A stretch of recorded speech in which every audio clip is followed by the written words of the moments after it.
It turns out once you actually get your hands on a game, there's a lot more that you can learn about it than you ever could have from pre-release material and footage from other creators. My name is Tom, otherwise known as Titanium Legman, and welcome back to the channel. Unicorn Overlord. Hello everyone, as I always say, if you enjoy my content, if you find this video helpful, entertaining, or just otherwise interesting, and you want to see more of what I do in the YouTube space, a like on this video and a subscription to the channel would be very much appreciated. There's going to be a lot of Unicorn Overlord coverage to come, so if you want to make sure that you see what I provide, then a subscription is the way to do it. Thank you so much. I've now spent around 8 hours with the Unicorn Overlord demo on Switch, and we'll be doing another stream shortly after this video goes up, if I get it done in time, where we'll be playing the PS5 version of the demo. If you didn't know, the demo is now out on all major consoles, Switch, PS5, PS4, Xbox Series, all that type of good stuff. So if you haven't checked it out yet, I highly recommend that you do so.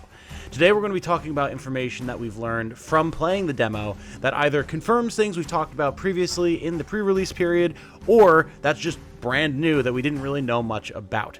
No particular order to things here, we're just jumping right into it by talking about Garrison Effects. We knew that you could garrison certain structures, buildings, towns, etc. when in battle, but I, at the very least, didn't realize some of the numerous effects and benefits that you could get from doing so. In towns, you'll see benefits like healing, instant stamina recovery when you move in, stamina regen over time, and the ability to retreat your units and deploy new ones in the middle of the battle using Valor points. In other structures, at the very least, we see that you have no stamina usage and don't take damage from AoE attacks, and that seems to be a pretty consistent theme across everything that we've seen thus far. Towers, bridges, towns, and etc. And just the fact that you don't use stamina in battle when you're garrisoning a structure is massive. I think immediately of Fire Emblem Engage, and the fact that if you were standing in a fort, you would not be broken by enemy attacks, even if they had weapon triangle advantage over you, and as such could really make a choke point for yourself. Same thing here. You can slap any squad that you want that has sufficient combat capability on a bridge and laugh as they tank every enemy squad that comes towards them and never runs out of energy, never runs out of stamina, never becomes vulnerable from fighting too much. It's very, very powerful. I'm excited to see as we go through the game what other types of garrison effects we might see. They've been fairly basic thus far, but I would not be surprised if some more interesting and wild stuff shows up down the line. Speaking of garrisoning and deploying, we learned now that you can actually deploy in a small radius around your base to get a jump start on your movement range. Pushing your units in the right direction, splitting them up appropriately to engage approaching enemies, things like that. It's going to be nice to actually get a little bit of a head start here. It's a minor thing, but it's a nice quality of life feature nonetheless. This is a big one. In combat, you can change your tactics, gear, and positioning mid-engagement before an actual fight breaks out between two units for maximum strategizing. What does that mean? Well, when you go to engage in a battle, you'll get the option to actually look at your unit's setup screen and move where your units are placed on the grid, what equipment they have, what their tactics setups are, and the activation conditions for those tactics are, etc., etc. So if you wind up running into an enemy squad that requires a little bit of a different strategy or different approach than other squads that you've been fighting, you have the opportunity to switch things up on the fly. Think of it kind of like being able to choose the weapon that you're using to fight an enemy in Fire Emblem on the enemy phase even. It's very powerful, and so long as you're paying attention and know what strategies and tactics you have available to you, it should allow you to approach a lot more situations than you would if you were just stuck in whatever tactics you had at the start of the battle. During combat, you can press Y on the Switch and the equivalent button on other systems controllers to pull up a combat log so you can see what exactly went down in a fight, why you won or lost, and maybe see what things you need to change going down the line. We now know that mobility is based on the members of the squad, and while we knew that the leader dictates the move type, we weren't sure how fast units like cavalry and flyers might be bogged down by slower units, and now we know they are. It's not a super impactful thing. Like, I can still throw some infantry on Joseph the Paladin and he will tear across the field faster than a regular infantry squad, no question.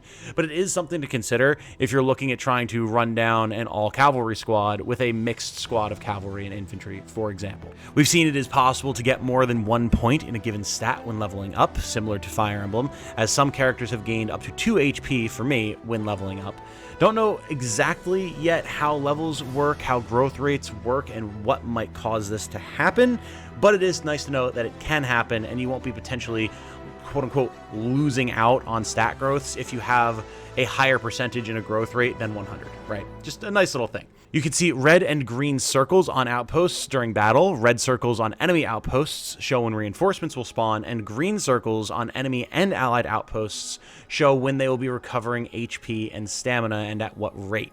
On Expert, enemy reinforcements spawn pretty regularly and often, so being able to pay attention to when reinforcements are going to spawn and moving to disrupt that before you get overwhelmed is going to be very, very important, and I'm glad that we have such an obvious indicator for it here. I mentioned this previously, but you can withdraw a unit to the base to get a Valor point for deploying a new unit or popping a Valor skill in a pinch.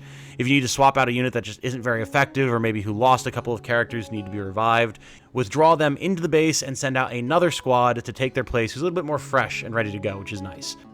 We now know that Elaine has a Valor skill that will be excellent for grinding, as it doubles the XP that a squad gains for one fight, which can really lead to huge gains, especially if you defeat a boss with them. If you're familiar with Super Robot Wars, there's the Bless and Cheer spirit commands that work exactly like this. Bless doubles the amount of money that you gain from destroying an enemy unit or squad, and Cheer doubles the amount of XP that you get, and this is basically Cheer. So when you're going to be fighting a big boss or maybe the final enemy in an encounter, try and have a couple of Valor points on hand so you can give a nice little boost to whatever squad it is that you're trying to get some levels for.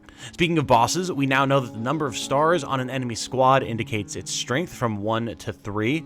Typical squads seem to just have 1, especially reinforcement squads that are just kind of there to clog up the battlefield and take up your time, whereas bosses tend to always have 3. So keep an eye on these star counts so you have an idea of how dangerous a squad you're approaching might be. We've learned you are able to switch the leader of a squad mid-battle, however it does cost a Valor point to do so, so it behooves you to try to plan ahead when setting up your squads and your units and deploying to the battlefield. It is nice that if you just really need a particular leader effect, or you need a different type of movement, or something along those lines, you can make that change and push comes to shove, but again, definitely not an ideal scenario. Valor points are hard to come by, and you have more important things to do with them than swap leaders, so try to plan ahead.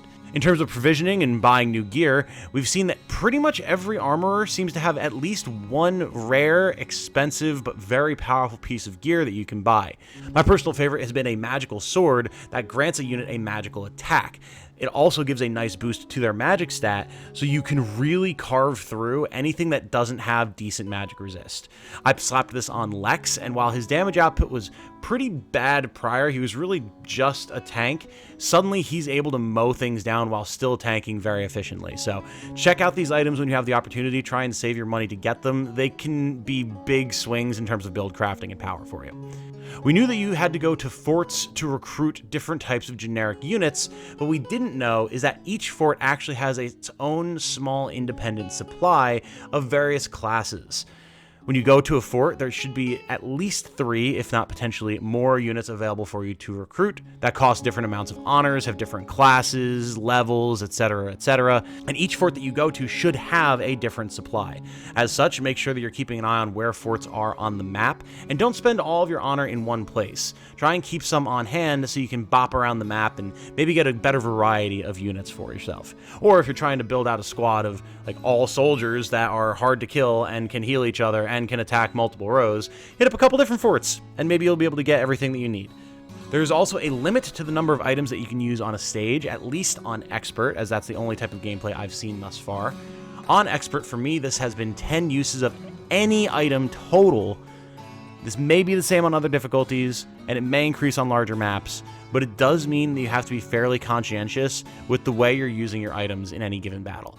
Not only are they semi-rare and a little bit expensive to acquire more of in the first place, but you don't want to burn through all of your healing in the first half of a stage and not have anything available for when you go to fight the boss because you used up your total limit. To be perfectly clear here, this is not a limit of 10 like healing drafts, 10 revival orbs, 10 strengthening drafts. It is 10 items period of any type. So pay attention. Don't run out of your reserves too quickly. We've learned that there are apparently some attacks that require time to charge, as we can see on this very powerful Divine Shard item here, although we don't really yet know what that entails. All it really is said is that units can't take other actions while they're charging, but that tells me that it's just going to take them time during an individual skirmish to charge up. Maybe they then unleash the attack at the end and they're vulnerable while other units are using their actions. I don't know. It's certainly going to be interesting, and I imagine in a combat system like this, anything that you have to charge is going to be really, really powerful. So I'm going to be keeping my eye out for more of these so we can learn what it is they actually do and just how good they actually are, if they're good. They could just not be worth the time. We'll have to see. You can fast travel to allied towns and facilities once you've unlocked and potentially stationed a guard in them, and this will be very, very nice. In the demo, it's very convenient as it allows you to jump around to different parts of the map without wasting time running around, since you're on a 7-ish, maybe more like 5-ish hour timer. But in the main game, this is really just going to be a convenience factor. If you want to be able to go around to different forts and see what generics are available so you can try and recruit them, rather than trekking all the way across the continent and back, you can zoop back and forth to your different forts and just hit them up in relatively short order. Given how big the world map seems to be and how much time it could take sometimes to traverse even just in the demo, this is absolutely going to be a very welcome addition. Finally, speaking of garrisoned guards, we now know that they gather gold and resources for you, and even if they are stationed somewhere as a guard, will still be available for you to use in battle. This is honestly not what I was expecting to see at all. When I heard that we were going to be stationing guards in towns, I figured it was because we were going to be getting attacked by enemies and we would need guards there to protect the towns, but that does not seem to be the case at all. Instead, they're more like really kind of unfortunately taxmen. As much as I hate to label my own units with such a negative term, but it kind of seems like they're taxmen. You stick them in a town, and periodically they will gather up gold and resources from the surrounding countryside and the townsfolk to send to you for the war effort, and then also will just abandon their posts at a moment's notice to join you in battle, which again is odd. I really thought that we were going to need to make sure we had plenty of units on hand to be able to station guards at all of the towns that we wind up liberating. Doesn't seem like that big of a deal. So long as you have members in your army, you can stick them all over the world and they'll still be good to go. So a convenient choice, but definitely one that does not feel very realistic. Not that that's a bad thing, just weird. And that is a quick and dirty rundown of at least some of what I've learned about Unicorn Overlord in the course of playing this demo. Is there more to learn? Absolutely. Is there more to discuss? I have 7 different scripts going right now, and there's still so much more that I can and plan to start working on. If there's a particular topic that you'd like to see me cover or a question that you'd like to see discussed more in depth, do let me know in the comments. I'm truly overwhelmed with the dearth of information that I have on hand now that we can talk about. So if you can help me focus that a little bit, I would certainly appreciate it. Doesn't mean that I'll be able to get to the topic or that I'll necessarily hit up everything, but it's very useful to get that input from you guys, so thank you in advance. We'll be streaming the demo pretty constantly as I learn more about the game, and we're going to experiment with different builds and try out different things, so I hope to see you all there for that. And keep an eye out for more videos coming. This might very well be a multiple videos per day type of scenario for a little while. We'll see what I can put out. With that said, though, I'm going to wrap this one up here. My name has been Tom, otherwise known as Titanium Legman. Thank you all so much for watching. I hope you all have a good night. Stay safe and healthy out there. And remember, be good to each other. Bye now.